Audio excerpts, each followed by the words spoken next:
बघा अजून एक 3-4 उदाहरण आपण घेणार आहोत. The difference between true discount and bankers discount. आता साधारण डिफरन्स आला ट्रू डिस्काउंट आणि बँकर्स डिस्काउंट म्हणजेच बी डी मायनस टी डी. आता डिफरन्स म्हटला आहे त्यामुळे आपल्याला माहिती आहे की बी डी मोठा असतो टी डी लहान असतो, त्यामुळे हा बँकर्स गेन येतो. म्हणजे बी जी आपण काढू शकतो डायरेक्ट इथे, सॉरी एंट्री झाली.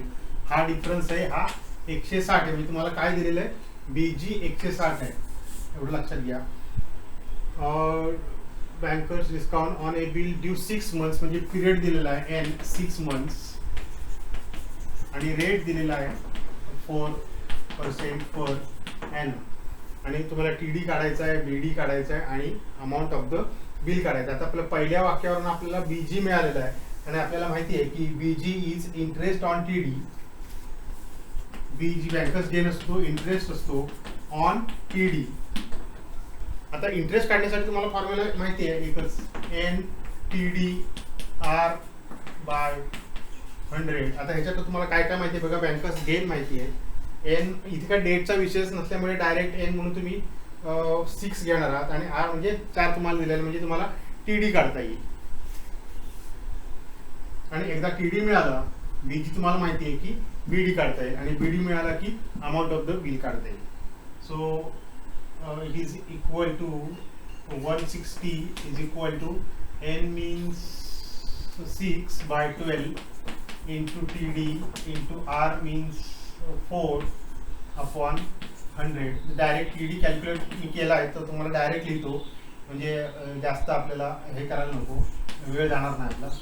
TD हे थोडं कॅल्क्युलेशन तुम्ही करायचं आहे. हे 100 इकडे घ्यायचे, हे 1/2 करायचे किंवा 2 पण इकडे घ्यायचे आणि 4 म्हणजे इथल्या इथे भाग घालवा. हे 2 येईल, 2 इथे 2 येईल आणि हे 50 येईल. म्हणजे 50 गुणिले 160 केलं की बरोबर 8000 येईल. म्हणजे तुम्हाला टी डी मिळाला. आता टी डी मिळाला तो टी डी तुम्ही इथे घालायचा आहे, म्हणजे B D is equal to T D plus B G म्हणजेच 8000 अधिक 160 म्हणजे 8160 असं तुम्हाला ऑटोमॅटिक बी डी मिळाला. म्हणजे बघा आपल्याला जे कॅल्क्युलेट करायचं होतं टी डी तो आपण कॅल्क्युलेट केला, तो कॅल्क्युलेट केल्यानंतर आपण बी डी कॅल्क्युलेट केला. बी डी टी डी आहे 8000, बी डी आहे 8160 आणि आता अमाऊंट ऑफ द बिल काढायची आहे. तर बी डीचा जो फॉर्म्युला आहे आपल्याला माहिती आहे N F V R by 100. आता ह्याच्यातलं एन तर तुम्हाला माहितीच आहे 6 मंथ्स आहे, पण 6 मंथ्स आहे. आर तुम्हाला माहिती आहे, बी डी तुम्हाला माहिती आहे, फक्त तुम्हाला एफ व्ही काढायचं आहे. बी डी 8160 बरोबर 6/12 इंटू एफ व्ही इंटू 4/100. आता तुम्ही इथे 2, इथे 2, इथे परत 50 म्हणजे हे 8160 गुणिले 50 केलं की हे फ्री मी कॅल्क्युलेट केलं, तुम्हाला फक्त डायरेक्ट लिहितो इथे मी 4,08,000. 4,08,000 फक्त तुम्हाला गुणाकार करायचा. 8160 गुणिले 50 एवढं केलं की तुम्हाला ही व्हॅल्यू काढता येईल. बघा पुढचं उदाहरण घेतलंय. आता फक्त उदाहरण आहेत, बाकी काय अजून 1-2 उदाहरण आपण घेऊ. A bankers discount calculated for 1 year is 13 times bankers gain. Actually काहीही आकडे दिलेले नाहीत, फक्त एक आकडा दिलाय. कोण कोणाच्या 13 पट आहे. बँकर्स डिस्काउंट म्हणजे बी डी इज 13 times बी जी, एवढे एकच आपल्याला दिलेलं आहे आणि आपल्याला काय काढायचं आहे, रेट ऑफ इंटरेस्ट काढायचा आहे. आता आपला जो नेहमीचा फॉर्म्युला आहे B D is equal to B G is equal to B D minus T D. म्हणजे बँकर्स गेन काढायचं असेल तर बँकर्स डिस्काउंट मधून ट्रू डिस्काउंट आपण मायनस करतो, त्यामुळे हा फॉर्म्युला दिलेला आहे आपल्याला. आता इथे ह्या फॉर्म्युल्यामध्ये हा जो बी डी आहे it is 13 B G minus T D. म्हणजे हा 13 बी जी इथे घातला आपण, त्यामुळे आता हा बघा इकडे एक बी जी आणि इकडे हा टी डी आपण इकडे आणतो. हेच T D is equal to 13 B G minus B G म्हणजे 13x वजा x केला काय 12x म्हणजे तुम्हाला टी डी मिळालं 12 x नव्हे बी जी बँकर्स गेन. हा तुम्हाला दुसरा फॉर्म्युला मिळाला. आता तुम्हाला रेट काढायचा आहे, तर रेट काढण्यासाठी तुम्हाला TD माहिती आहे असं समजूया आपण. BGचा फॉर्म्युला काय असतो? BG is equal to interest on TD. BG is equal to interest on TD for 1 year. आता इंटरेस्ट काढण्याचा फॉर्म्युला आपल्या सगळ्यांना माहिती आहे. कोणावर काढायचा आहे? TD वर काढायचा आहे. त्यामुळे NTDR bye 100.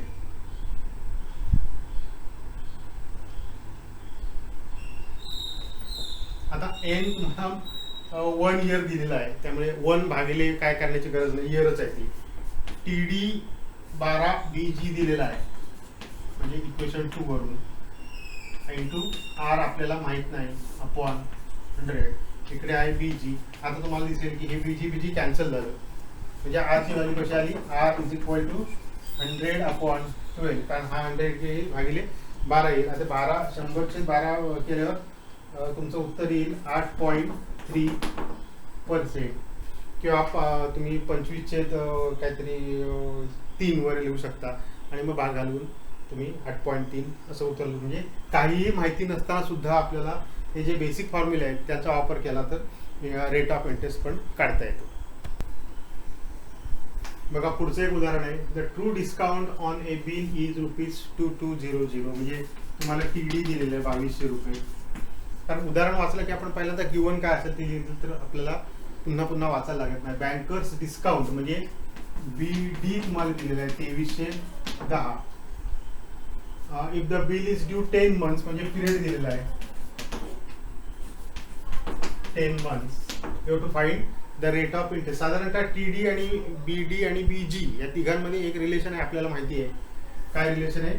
Bankers gain is equal to banker's discount minus true discount. म्हणजे 2310 वजा 2200 केल्यानंतर 110 रुपये येईल बँकर्स गेन. आता बँकर्स गेनचा एक फॉर्म्युला लक्षात ठेवा. Banker's gain is equal to interest on TD for given period.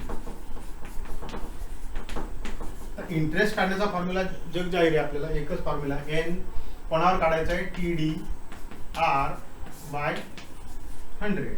आता BG आपल्याला माहिती आहे 110. So if you put 110 here, N आपल्याला दिलेलं आहे पिरियड 10 months, त्यामुळे इथे 10/12 करायला पाहिजे.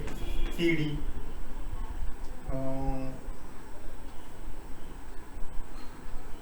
ट्रू डिस्काउंट पण आपल्याला दिले 2200 रुपये अपॉन 100 इंटू R. आता फक्त कॅल्क्युलेशन शिल्लक राहिलं. इथे तुम्ही थोडा भाग घालवला तरी चालेल. हे 2 शून्य जातील. इथे 11 येईल, इथे 6 येईल, म्हणजे या दोघांना भाग घालवला 2 ने तर थोडं अजून 3 येईल आणि इथे 5 येईल. So R will be equal to 110 गुणिले 3/5. आता रेट आहे साधारण तो, आता कॅल्क्युलेशन करा म्हणजे तुम्हाला उत्तर येईल 6% असा. त्यामुळे ही 2-3 जी हा एक अतिशय महत्त्वाचा फॉर्म्युला आहे आणि हा एक अतिशय महत्त्वाचा फॉर्म्युला आहे. बँकर्स गेन, बँकर्स डिस्काउंट म्हणजे true discount. Banker's discount is equal to banker's gain plus TD. कसंही उलटा सुलटा तुम्ही करू शकता. आणि बँकर्स गेन काढण्यासाठी दुसरा एक interest on TD for the given period. Date दिलेलं नसतील तर पिरियड डायरेक्ट आपण घ्यायचा आहे. बघा अजून एक उदाहरण घेतलं ह्या सेशनमधलं किंवा बिल ऑफ एक्सचेंजमधलं. हे शेवटचं उदाहरण असं समजायला लागत नाही. A bill of ₹7,000 drawn on 14th January, साल काय दिलेलं नाही, आवश्यक नाही म्हणून, was discounted for ₹6,930 6,930 on 6th July at 5%. And the question is find the period. Period म्हणजे एन काढायचा तुम्हाला. मंथ माहिती नाही आपल्याला. आपल्याला लिगल ड्यू डेट मिळाली की ह्या डेट पासून तिथपर्यंत महिने मोजले की ते हे येतील. आता बघा इथे काय काय दिलेले. फेस व्हॅल्यू 7,000 रुपये दिलेली आहे. कॅश व्हॅल्यू 6,930 रुपये दिलेली आहे. म्हणजे आता ह्या दोघांची वजाबाकी केली की तुम्हाला बँकर्स डिस्काउंट काढता येणार आहे. त्यामुळे बँकर्स डिस्काउंट 7,000 वजा 6,930 म्हणजे 70 रुपये झाला. आता बँकर्स डिस्काउंटचा जर ज्या डेट दिलेली आहे त्याची डायरेक्ट फॉर्म्युला वापरू शकतो. It is interest on face value for the unexpired days, म्हणजेच NFVR बाय 100. आता आपल्याला बँकर्स डिस्काउंट 70 दिलेला आहे. N आपल्याला माहित नाही, तोच काढायचा आहे. भागिले 365 गुणिले 7,100 गुणिले रेट तुम्हाला दिलेला आहे 5%. So if you substitute that value you get value of N as 70. ते थोडंसं सिम्प्लिफिकेशन करा. हे 0 गेले, 5 ने 365 भागला तो 73 येतो. हे 70 गेले डायरेक्ट. तुम्ही आता कॅल्क्युलेशन कसं करायचं तुम्ही ठरवा. एन बरोबर डायरेक्ट 73 येईल. म्हणजे तुम्हाला लिगल ड्यू डेट काढता येईल, कारण तुम्हाला डेट ऑफ डिस्काउंटिंग दिलेली आहे जुलैची 6 जुलै. म्हणजे आपण जुलैपासून सुरुवात केली. जुलै, ऑगस्ट, सप्टेंबर किती लागतील तेवढे महिने घेतले. जुलैचे 6 दिवस सोडून द्यायचे, म्हणजे 25 दिवस राहते. ऑगस्टचे 31 आणि मग 73 होण्यासाठी इथे सप्टेंबरला 17 दिवस तुम्हाला घ्यायला लागतील. म्हणजे तुमची लिगल ड्यू डेट काय झाली, 17 सप्टेंबर झाली. आता लिगल ड्यू डेट 17 सप्टेंबर झाली. तुमची डेट ऑफ बिल आहे 14 जानेवारी. बरोबर 3 दिवस आणि 8 महिने असं तुम्ही जानेवारीपासून मोजायला सुरुवात केली की फेब्रुवारी, मार्च, एप्रिल, मे, जून, जुलै, ऑगस्ट, सप्टेंबर पर्यंत तुमचे 8 महिने होतील. आणि 3 दिवस जास्त आहेत. बरोबर आपले ॲडजस्ट झाले. म्हणजे पिरियड काय झाला, period of the bill is for 8 months. So this is the end of this session.